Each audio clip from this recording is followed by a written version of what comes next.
ಇದು ಇದು ಇದು ಜ್ಞಾನಿಗಳ ಮಾತು. ಅದೇ ಜ್ಞಾನಿಗಳ ಇನ್ನೊಂದು ಮಾತು ಹೇಳ್ತಾ ಇದ್ದಾರೆ, ಹರಿವಲಿಬೇಕಾದರೂ ಕೂಡ ದೇವಿದ ರೆಕಮೆಂಡೇಶನ್ ಬೇಕಂತ. ದೇವಿದ ರೆಕಮೆಂಡೇಶನ್ ಇರಲಾರ್ದಂಗೆ ನಮ್ಗೆ ಯಾವುದೂ ವರ ಹರಿ ಕೊಡೋದಿಲ್ಲ ಅಂತ ಹೇಳ್ತಾ ಇದ್ದಾರೆ.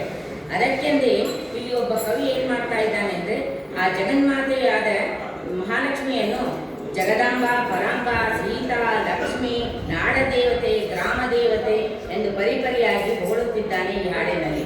ಅಂಬಾ ಭವಾನಿ ಅನ್ನೋ ಹಾಡಿನಿಂದ. ಅಂಬಾ ಭವಾನಿ ಜಗದಂಬಾ ಭವಾನಿ, ಅಂಬಾ ಭವಾನಿ ಜಗದಂಬಾ ಭವಾನಿ, ಜಗದಂಬಾ ಗೌರಮ್ಮ, ಜಗದಂಬಾ ಗೌರಮ್ಮ, ಸೊರಗ ಭವಾನಿ ಅಂಬಾ,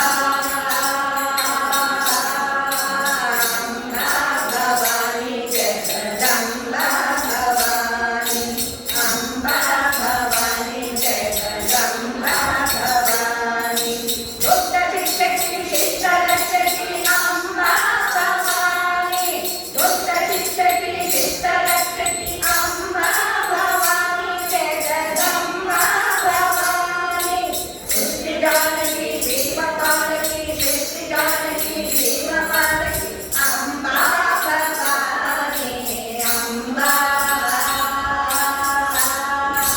ಅಂಬಾ ಭವಾನಿ ಜಗದಂಬಾ ಭವಾನಿ, ಅಂಬಾ ಭವಾನಿ ಜಗದಂಬಾ ಭವಾನಿ, ದಾನಮ್ಮ ಎಂದು ಹೆಸರಾದೆ ಗೋದ್ರಾಪುರದ ಜಗದಂಬ, ದಾನಮ್ಮ ಎಂದು ಹೆಸರಾದೆ ಗೋದ್ರಾಪುರದ ಜಗದಂಬ, ಕೊಲ್ಲಾಪುರದ ಮಹಾಲಕ್ಷ್ಮಿ, ಕೊಲ್ಲಾಪುರದ